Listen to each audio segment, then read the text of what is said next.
Chers amis, très heureux de vous retrouver dans cette émission Réflexion, une émission qui vous est proposée par l'association Vie Comblée.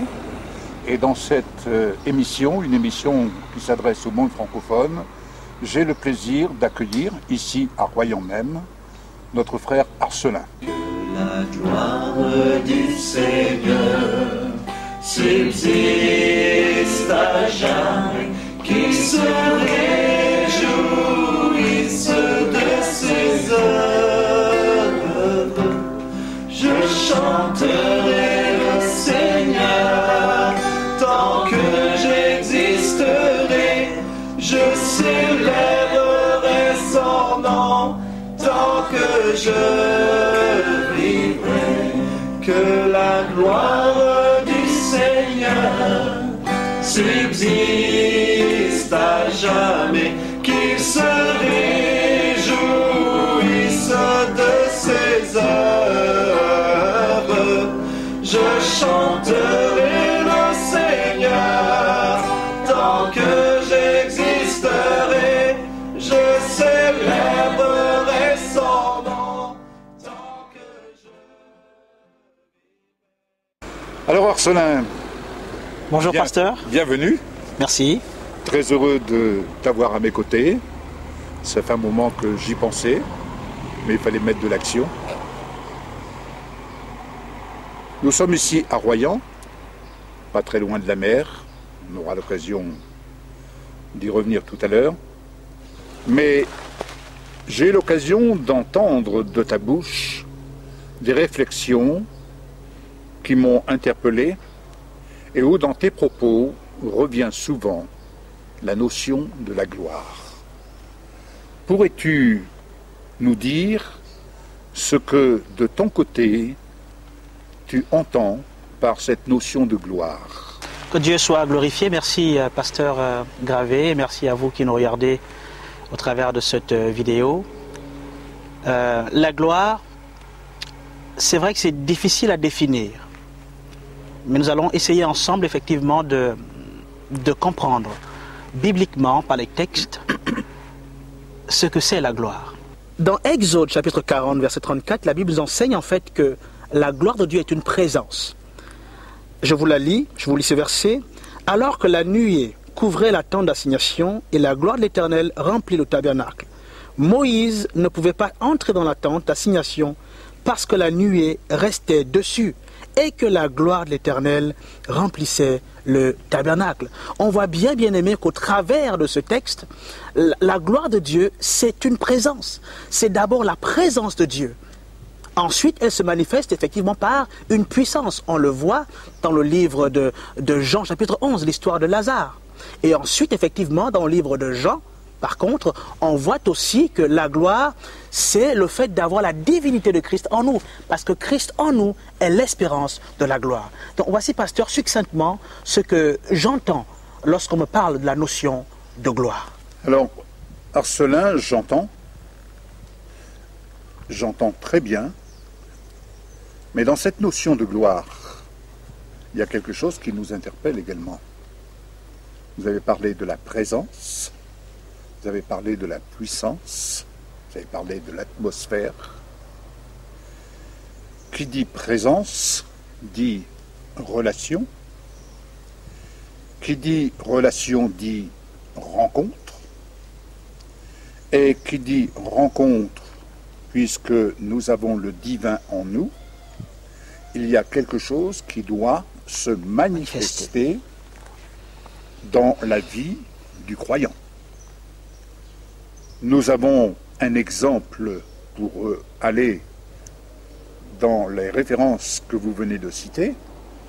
Nous avons un exemple avec Moïse où nous voyons la puissance qui vient se concrétiser corporellement, puisque le visage de Moïse va refléter cette notion de gloire. Qui dit puissance, c'est comme toucher, je dirais, le courant électrique. Si je mets mes doigts à la source, il y a une puissance qui se dégage. Donc, est-ce que dans cette notion de gloire, Cela va dans le sens de votre réflexion, où non seulement il y a présence, il y a puissance, il y a atmosphère, mais il y a également un effet corporel qui se manifeste aux yeux du peuple d'Israël. C'est une très bonne réponse, c'est une très bonne réflexion, Pasteur Gravé, parce qu'en fait, il faudrait que les chrétiens comprennent. La Bible déclare que le monde attend, avec un désir ardent, la révélation des fils de Dieu. Voyez-vous, on ne peut pas se révéler au monde sans cette gloire. C'est cette gloire en nous qui est manifestée en nous, qui se révèle au monde. C'est pour ça effectivement qu'un chrétien, à l'image de Moïse, peut corporellement être une manifestation de cette gloire. Et elle peut se manifester effectivement par la puissance. Elle peut se manifester par une présence. C'est-à-dire qu'on sent dans le chrétien la présence de Dieu, la gloire de Dieu se manifestant dans son environnement. Et je crois, à mon humble avis, que c'est l'ultime en fait étape du chrétien. Parce que Dieu nous appelle à être des serviteurs, Dieu nous appelle à être des témoins. Et quand on parle de témoins, c'est révéler en fait, être une représentation de ce qu'est Dieu. Et nous devons donc sur la terre, la Bible déclare que tel Christ est sur le ciel, tel nous sommes sur la terre. Donc nous devons effectivement, la même manière que Christ a été glorifié au ciel, nous devons être glorifiés sur la terre, par une manifestation. Très encourageant ce que vous partagez là.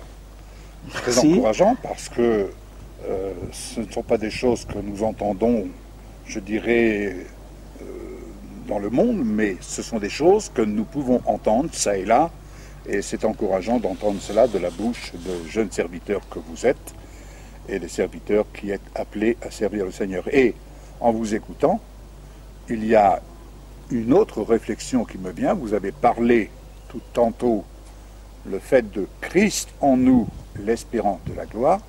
N'est-il pas dit, revêtez-vous du Seigneur Jésus-Christ? Qu'est-ce que cela peut signifier pour vous?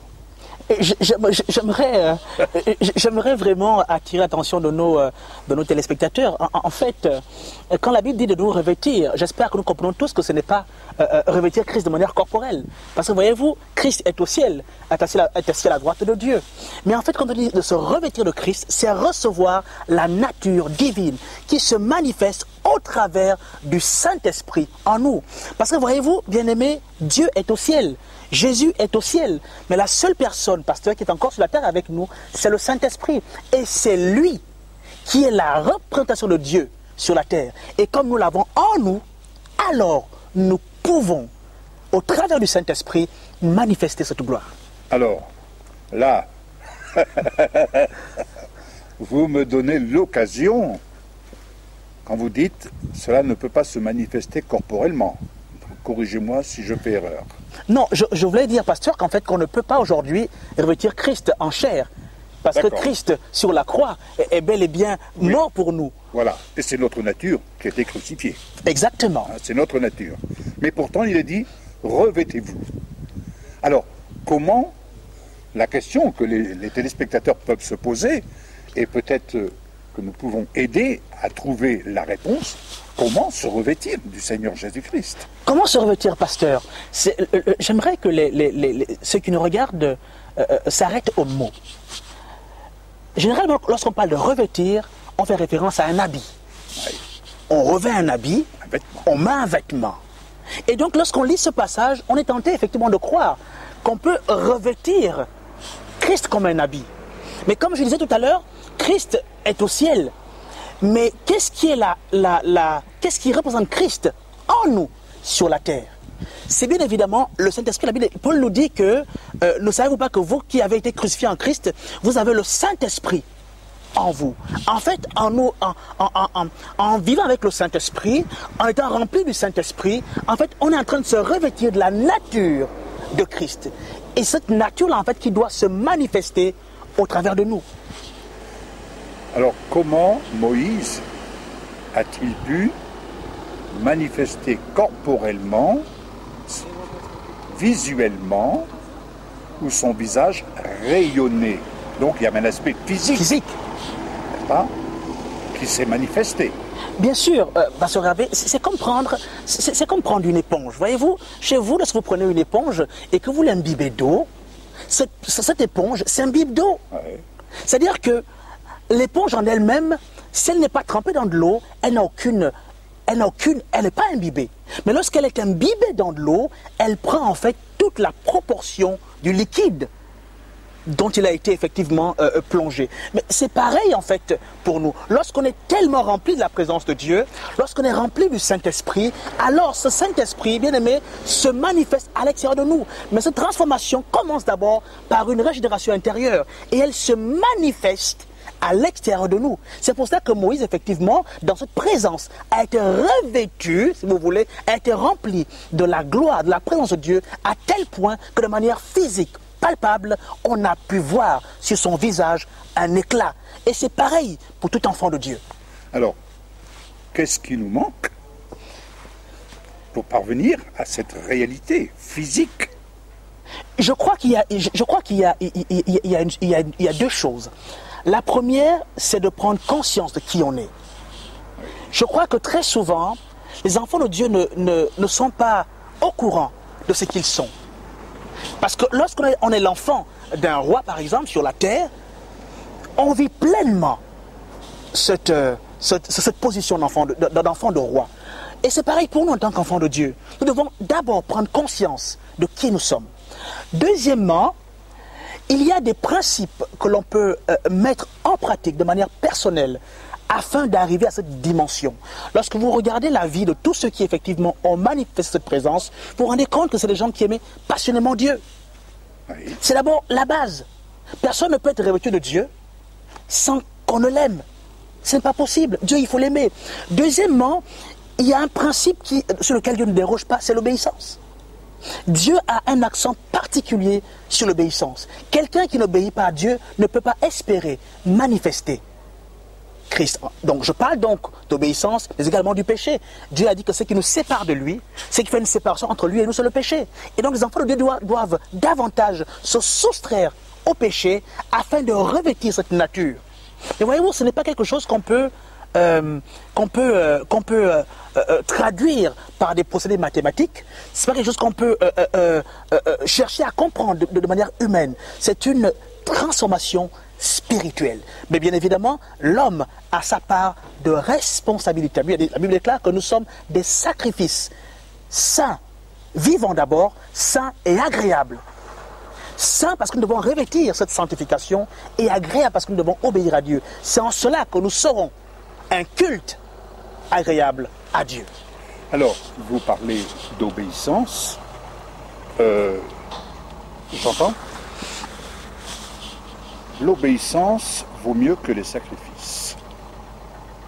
Mais dans cette marche d'obéissance, je n'ai toujours pas l'élément qui peut satisfaire. Je me mets à la place des téléspectateurs. J'ai l'élément de réponse. Oui. Mais c'est intéressant de vous écouter parce que ça, c'est quelque chose que l'on connaît, que l'on sait.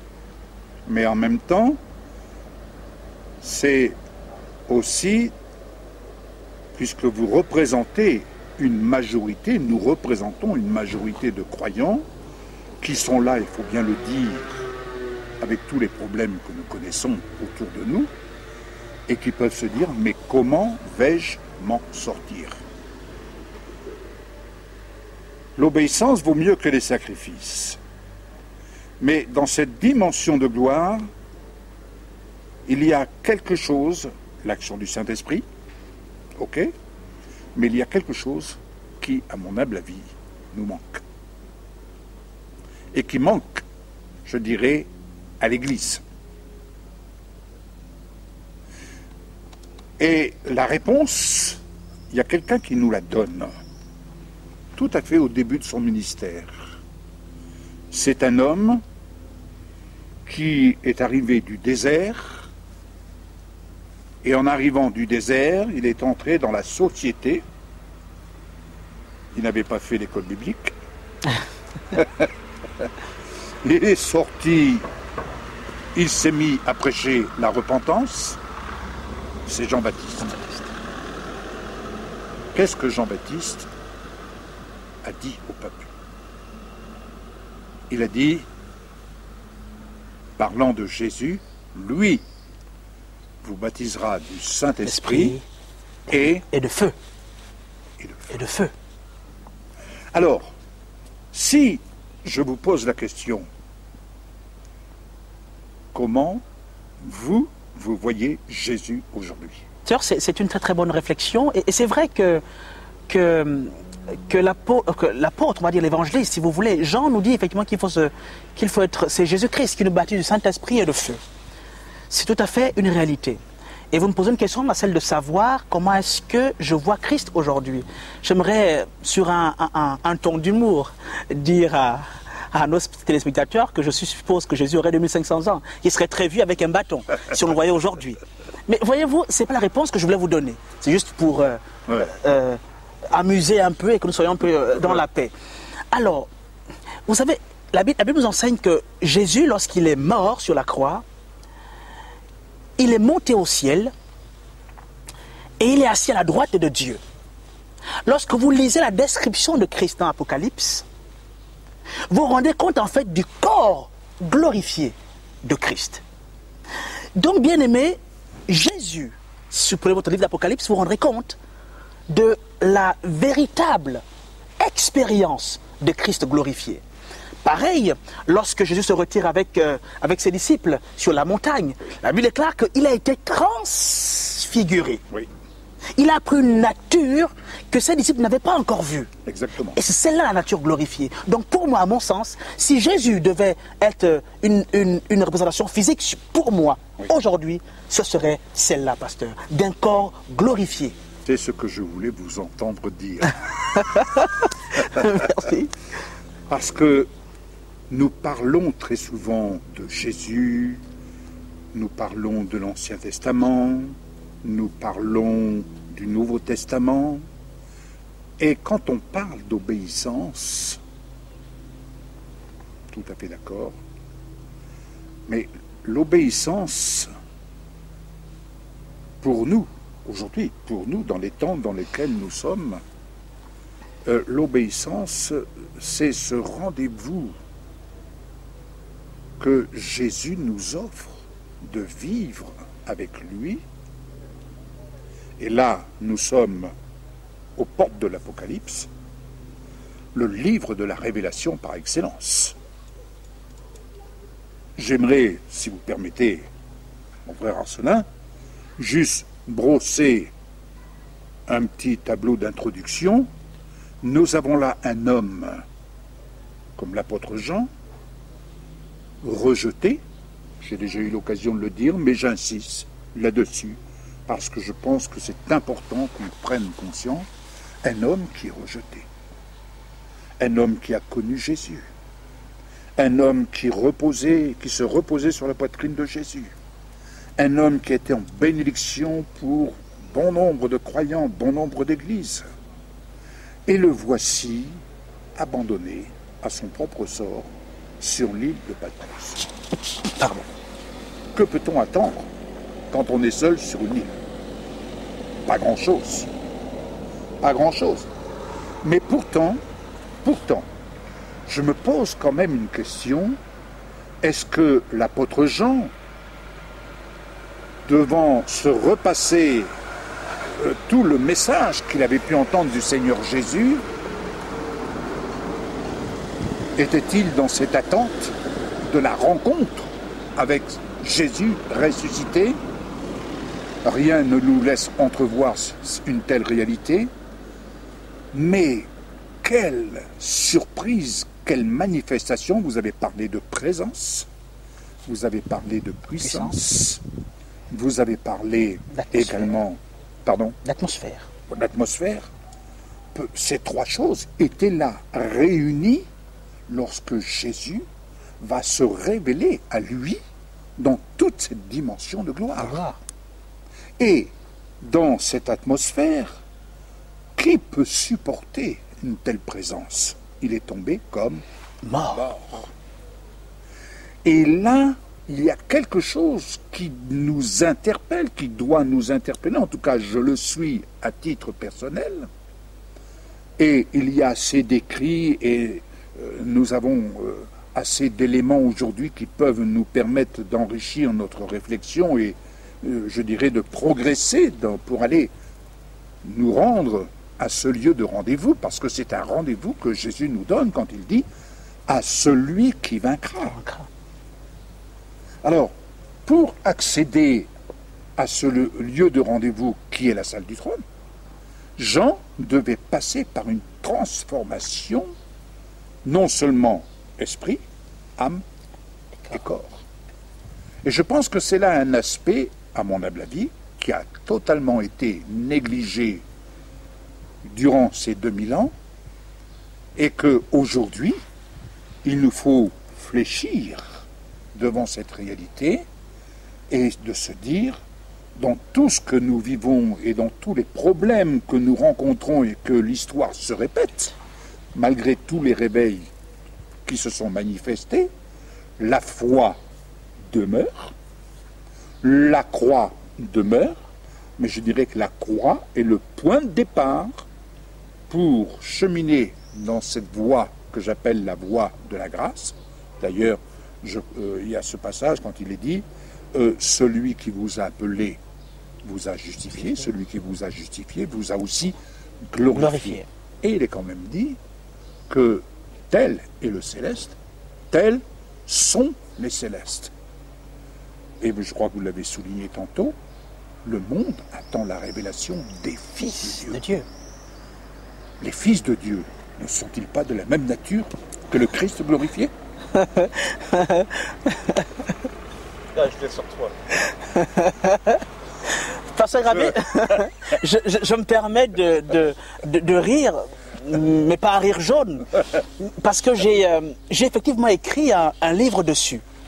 Et pasteur, lorsque je l'ai présenté dans l'église dans laquelle on m'avait invité pour présenter le livre, des gens sont venus me voir et m'ont dit, mais c'est pas possible, frère Arcelin, comment peux-tu dire que nous sommes des dieux?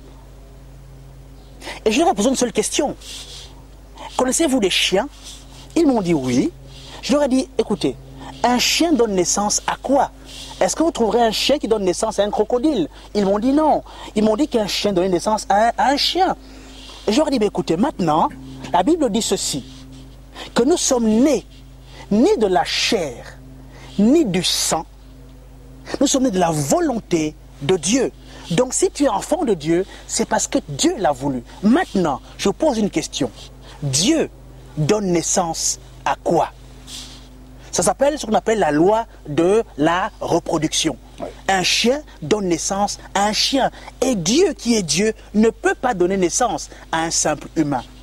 Et donc nous devons bien évidemment avoir cela en conscience. Que si nous sommes nés de Dieu, nous avons en nous la nature de Dieu. Et avec beaucoup de recul aujourd'hui, je crois que Dieu ne peut donner naissance qu'à des petits dieux. C'est d'ailleurs pour cela que nous sommes chrétiens. Parce que chrétien veut dire petit Christ. Oui. Donc qui reflète l'image de Christ. L'image de sa gloire. De sa gloire. Merci de me reprendre. L'image de sa gloire. Donc nous devons aujourd'hui, en tant qu'enfants de Dieu, vivre dans cette dimension. La dimension de la gloire de Christ. Et justement, dans cette dimension de gloire, parce que comment vaincre, quand le Seigneur Jésus dit à Jean, il lui ordonne d'écrire, hein, et en lui ordonnant d'écrire, à un moment donné, au chapitre 4, il va lui dire, monte ici. Donc, Jean est monté. Et en fait, devenir comme Christ, c'est être en mesure de monter et de pouvoir redescendre. Paul, on a vécu l'expérience, comme il l'explique, était-il dans son corps ou hors de son corps, il ne sait, mais en attendant, il est monté et il est descendu. Comment pouvons-nous faire l'ouvrage en tant que croyants, certes, remplis du Saint-Esprit? Alléluia, le Seigneur nous manifeste ses faveurs, mais nous voyons bien dans l'état actuel des choses, il y a quelque part une lassitude qui se manifeste, qui est là, et on sent très bien qu'il y a des gémissements même au milieu du peuple chrétien, il y a des gémissements. Pourquoi? Parce que chacun recherche à revêtir, consciemment ou inconsciemment, à revêtir Christ glorifié pour engloutir ce qui est mortel. Je crois que c'est dans l'Épître aux Romains, vous pouvez me corriger si je fais erreur, mais où il est signifié que nous attendons la rédemption de notre corps, parce que nous ne pouvons pas monter dans la salle du trône avec ce corps. Et nous ne pouvons pas être comme Dieu, comme Christ, tant que nous sommes dans ce corps. Ce corps, bien sûr. Il y a l'Adam, et nous sommes avec cette nature. Et cette nature, eh bien, nous menons des combats, certes, mais ces combats, nous les menons dans la chair et le sang. Alors qu'en réalité, nous devrions mener ces combats revêtus de Christ à partir d'en haut pour établir le règne de Dieu sur la terre comme au ciel. Oui, pasteur.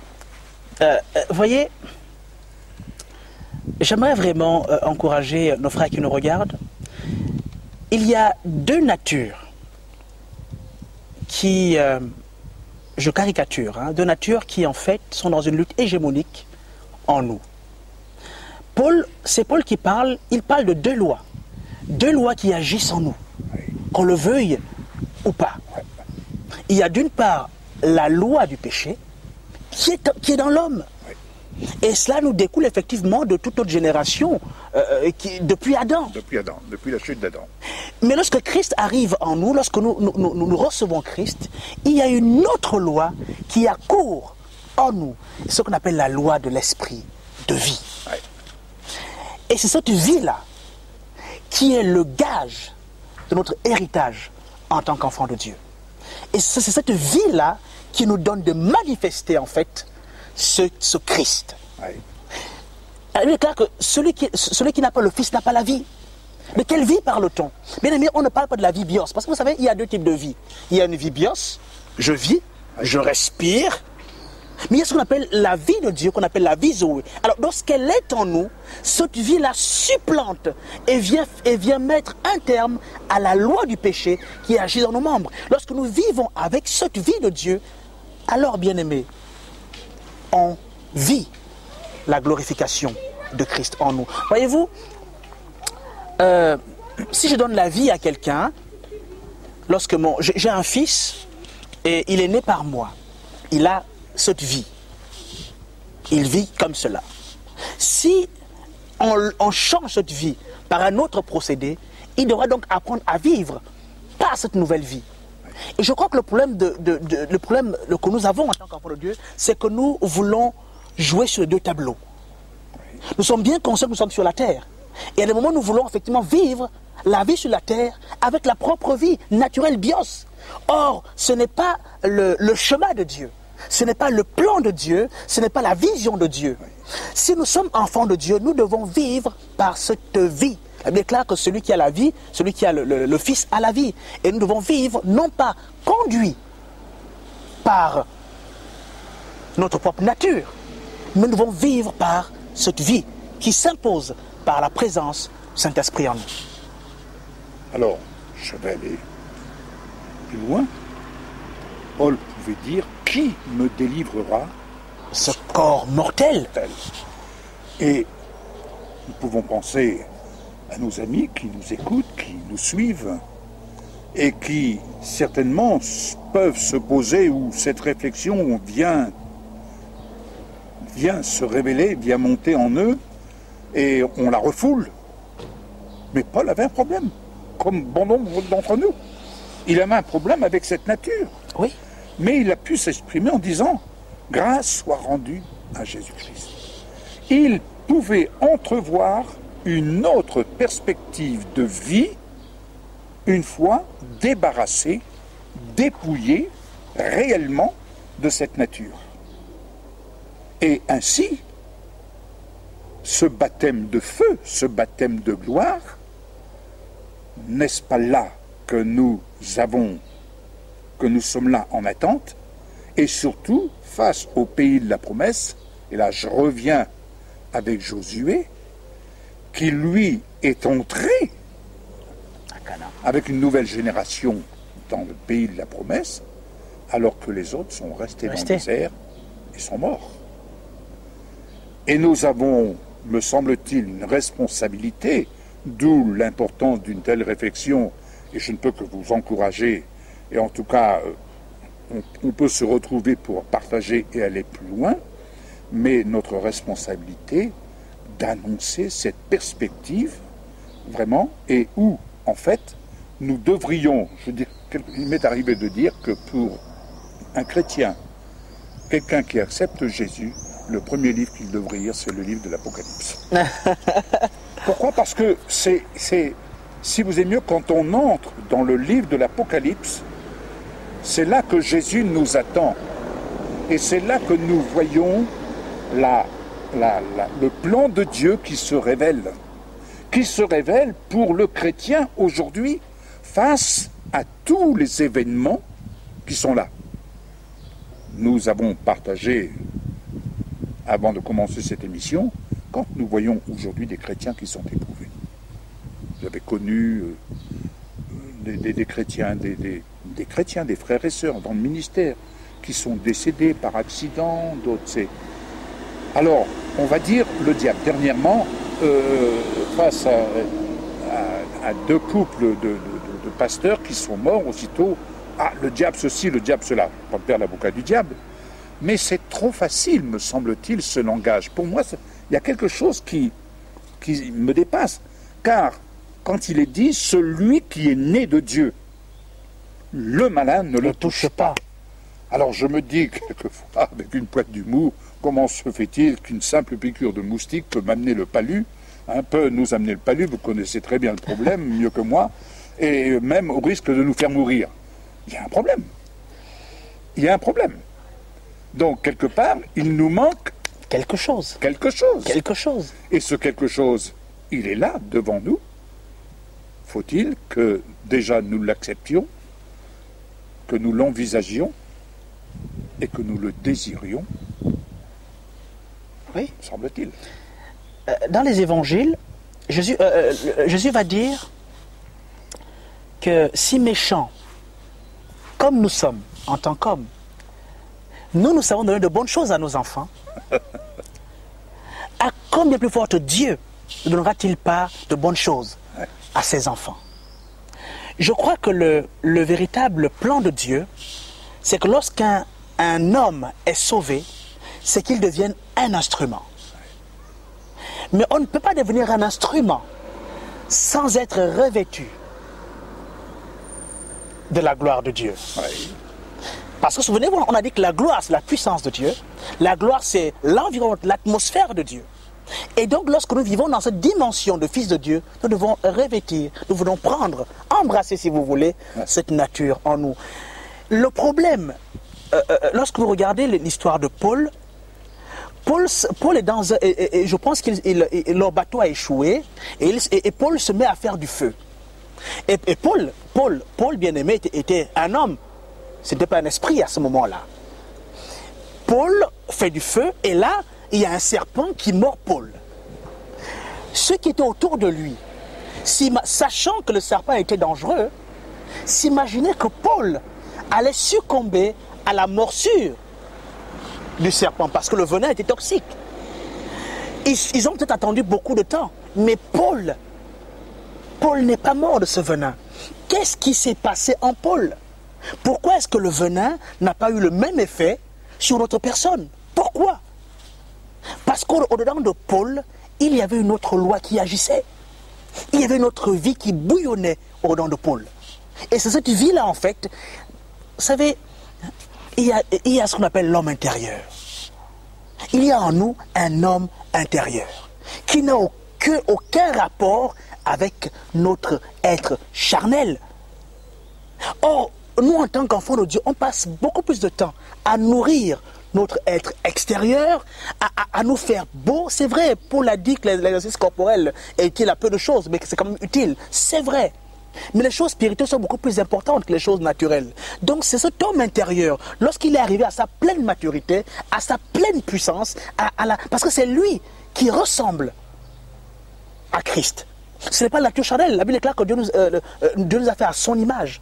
Dieu est esprit. Et donc c'est cette nature-là qui, en Paul, était tellement développée et fort, qui a fait en sorte que cette loi-là, la loi de la nature, le fait que le serpent le morde, ne puisse pas avoir prise en lui. Et c'est cela, bien aimé, que nous devons rechercher. Cette dimension qu'en tant qu'enfant de Dieu, nous devons rechercher. Les chartes de Paul. Et je pense qu'il faut, ça c'est moi, revenons à qui était Paul. Qui était Paul avant d'être converti? Paul était un persécuteur. Quelqu'un qui avait persécuté l'Église. Dieu l'enrôle dans son ministère. Et il y a des choses, vous savez, que Dieu va nous donner, va permettre qu'elles nous arrivent dans le but de nous emmener à beaucoup d'humilité. Oui. Dieu va permettre des choses dans nos vies dans le but d'avoir confiance en lui. D'ailleurs, au sujet de cette écharde, qu'est-ce que dit Paul? Paul dit, j'ai longtemps prié. Oui. Et Dieu, qu'est-ce que Dieu lui dit? Dieu ne lui dit pas, écoute Paul, tu es mon serviteur, je vais te l'enlever. Tu aurais pu le faire. Dieu est Dieu. Mais qu'est-ce que Dieu lui dit? Dieu lui dit, ma grâce te suffit. En fait, qu'on voulait dire Dieu au travers de ça, il voulait dire simplement à Paul, fais-moi confiance. Si tu as cette situation, tu es capable, au travers de moi, de la supporter. Parce que tu puis tout par Christ qui te fortifie. Parce qu'en fait, le but, c'est l'œuvre que Dieu voit l'œuvre qu'il est en train d'opérer, ce que Paul ne voyait pas forcément. D'où cette réflexion, qui va certainement dans le sens de votre réflexion, où il dit, mais qui me délivrera de ce corps mortel? Il se disait, mais comment je vais m'en sortir? N'est-ce pas? Par rapport aussi à ce qu'il avait eu l'occasion de vivre. D'entendre. C'était quelque chose de très important, Le chemin de la grâce va très loin. Vu que vous en parlez, Pasteur Gravé, la grâce est profonde. C'est quelque chose de profond. Oui. Et quand Dieu dit à Paul que ma grâce te suffit, Paul était capable. Regarde, est-ce que je te renvoie la question, est-ce que cette écharde a arrêté Paul? Non. Est-ce que cette écharde n'a pas fait que Paul achève sa course? Il avait, bien évidemment. Paul a achevé la course, n'est-ce pas? Oui. Il a achevé la course, malgré l'écharde. Donc il y a des choses que Dieu peut permettre dans ta vie, en fait, qui sont là pour te rappeler qu'il faut que tu dépendes de Dieu. Et non pas de toi-même. Parce que Paul était une personne très orgueilleuse, avant qu'elle ne se convertisse.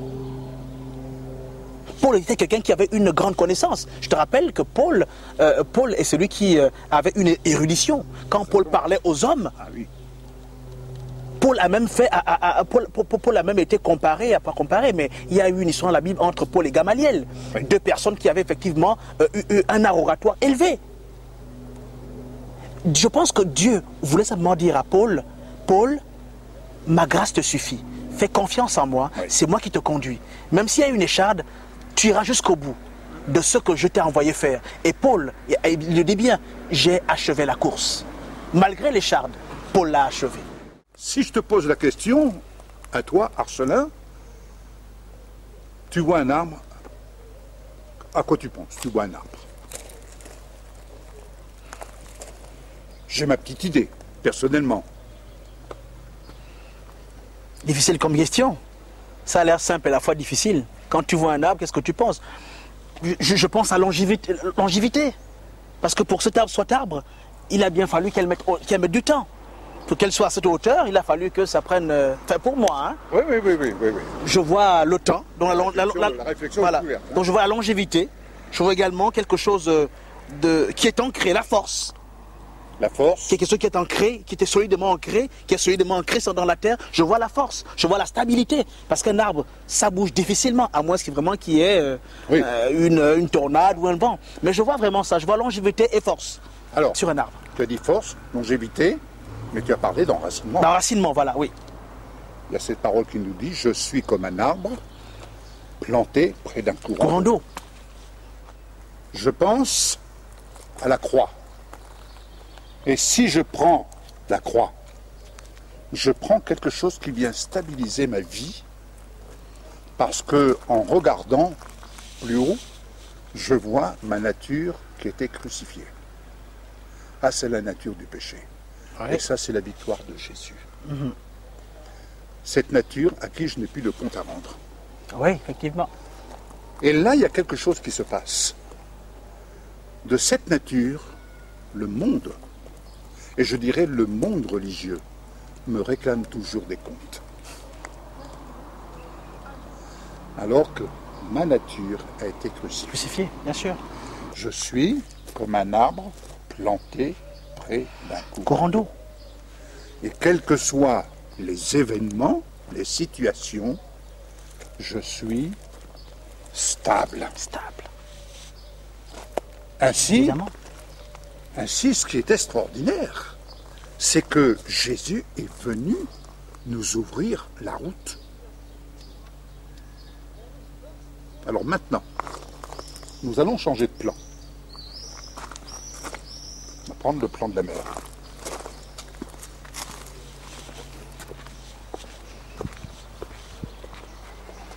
Alors maintenant, Arcelin, que voit-on au bout de cette avenue? La mer, La mer. l'océan. Je disais, Jésus est venu inaugurer pour nous la route nouvelle, de telle sorte que nous puissions nous y engager avec confiance. Oui. Et pour cela, nous avons des promesses où il nous dit « Je ne me souviens plus de vos péchés Pour le péché. » puisque le sang efface. Et là, effacé. Maintenant, on s'engage. On va au bord de la mer. Et en allant au bord de la mer, ça me fait penser au peuple hébreu.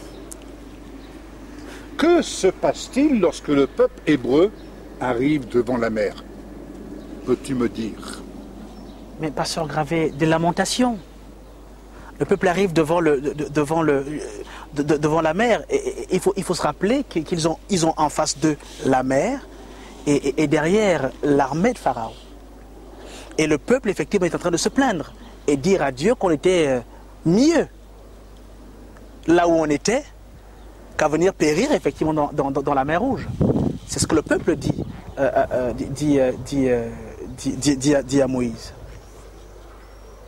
Et ils ne voyaient pas le chemin que Dieu avait tracé dans la mer. Non, parce qu'ils étaient, effectivement, ils avaient les yeux braqués sur le naturel. Le peuple voyait effectivement la mer, mais il ne voyait pas le plan que Dieu avait. Et c'est là tout le problème des enfants de Dieu. C'est-à-dire qu'on est cantonné sur ce qui est charnel. On ne voit que ce qui est charnel. Bien évidemment, c'est une mer que je vois. Mais au travers de cette mer, Dieu peut frayer un chemin. Là où tout semble Arcelin. Mon frère Arcelin, est-ce que le peuple n'est pas focalisé sur tout ce qui est charnel, mais en même temps sur le désir de voir les faveurs de Dieu répondant à des guérisons, répondant toutes légitimes quelque part, mais en même temps dans des gémissements parce qu'il ne voit pas le chemin qui est tracé dans les cieux où nous avons un rendez-vous, à savoir la salle du trône. C'est tout à fait vrai. Et on doit arriver à comprendre en tant que chrétien que le chemin c'est Christ. Le chemin c'est Christ. Il a dit, je suis le chemin, la vérité la vie. Et la vie.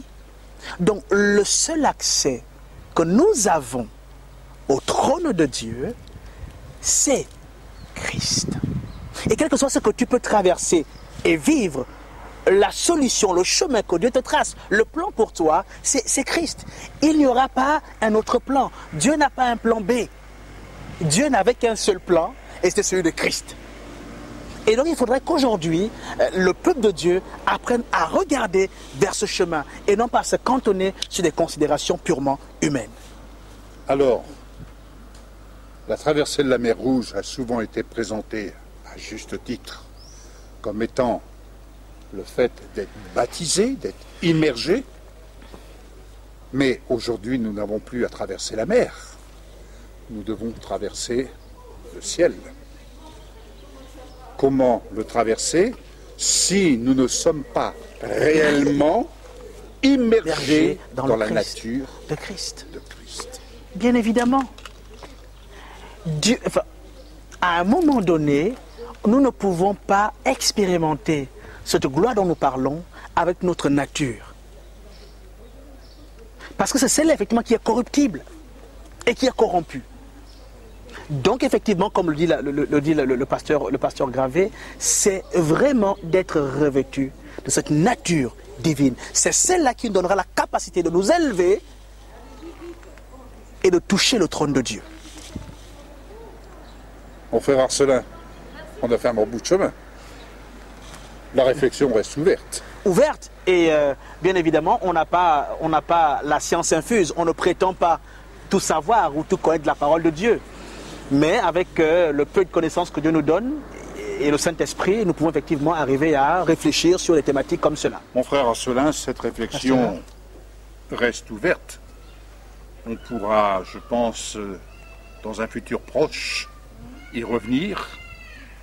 Et avant de vous laisser conclure, et en même temps prier pour nos amis téléspectateurs qui écoutent, permettez-moi de vous remettre 5 brochures qui ont été écrites par le docteur en théologie, l'historien Martin Buch.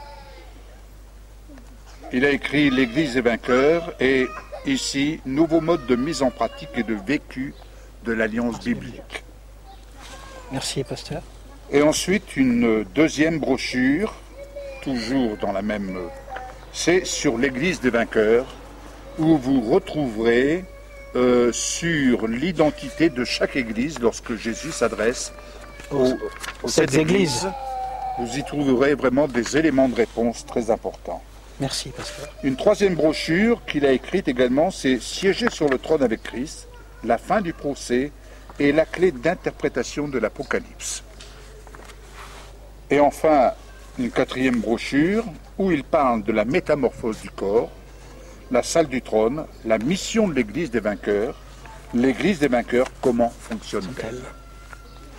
Et la dernière de ces brochures, la création en situation intermédiaire, la révélation, Dieu dans l'Apocalypse, l'Église des vainqueurs, une page pratique. Je pense que cela vous permettra d'enrichir votre réflexion et je suis sûr que vous allez y retrouver des éléments de réponse. C'est vraiment, comme on dit, un enseignement très riche, un enseignement qui a été écrit après plusieurs mois et je pense que personnellement je l'ai lu et je le relis encore. C'est à consommer, c'est à méditer et ceci vraiment afin de pouvoir aller de l'avant. Que le Saint-Esprit nous révèle et que le Saint-Esprit se révèle à vous et vous révèle cette dimension de gloire. Mon frère Arcelin, je vous laisse le soin de conclure, de prier. Quel est votre dernier mot? Alors merci, je voudrais avant de conclure, vous remercier pour cette plateforme que vous créez pour édifier le corps de Christ dans la francophonie. Je prie vraiment que le Seigneur continue de vous utiliser dans ce sens-là et que vous soyez toujours un instrument de bénédiction pour le peuple francophone. Pour conclure, j'aimerais simplement dire à tous ceux qui nous regardent que la vie chrétienne n'est pas une chimère. Ce n'est pas quelque chose, ce n'est pas un château de paille. Dieu est réel et la vie que nous avons, qui vient de Dieu, est également réelle. Ce n'est pas pour rien que Dieu va dire que le monde dans lequel nous vivons attend notre révélation, en d'autres termes notre éclat. Mais vous ne pouvez accéder à cela que bien évidemment en étant solidement ancré dans la personne de Jésus. Donc, je prie vraiment que Dieu vous emmène à réaliser quelle est votre position et aujourd'hui à prendre la décision, l'engagement d'être un témoin, d'être un révélateur de qui est Dieu sur la terre. Que Dieu vous bénisse. Je vais simplement prier. Seigneur, merci pour ta présence, merci pour ces temps que tu as permis cet après-midi. Je crois que rien n'est le fruit d'un hasard avec toi et que tout ce que nous faisons est programmé, est ciblé parce que Seigneur, c'est ton plan et ta volonté. Seigneur, merci pour ce que tu as fait et ce que tu vas continuer de faire. Je prie pour ce message, je prie pour cette vidéo, afin qu'elle serve à motiver, à challenger, à transformer quelqu'un dans son intelligence. Que ce soir, tous ceux qui regarderont cette vidéo soient littéralement transformés dans leur intelligence, afin qu'ils se rendent compte de qui ils sont en Christ. Je proclame que cette vidéo touche les cœurs, qu'elle transforme, qu'elle change. Dans le nom de Jésus.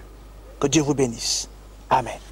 Chers amis, j'espère que cette réflexion vous aura enrichi, vous aura ouvert des perspectives, vous aura édifié, vous encourageant à aller plus loin et surtout aller à la rencontre de Jésus-Christ glorifié.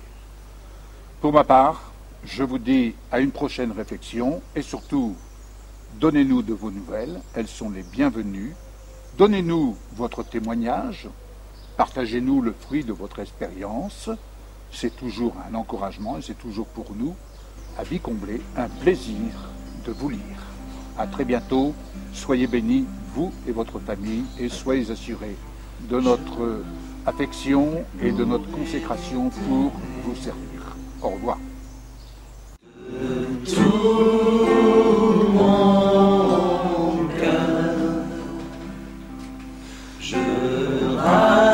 Raconterai toutes ces merveilles, je chanterai son nom.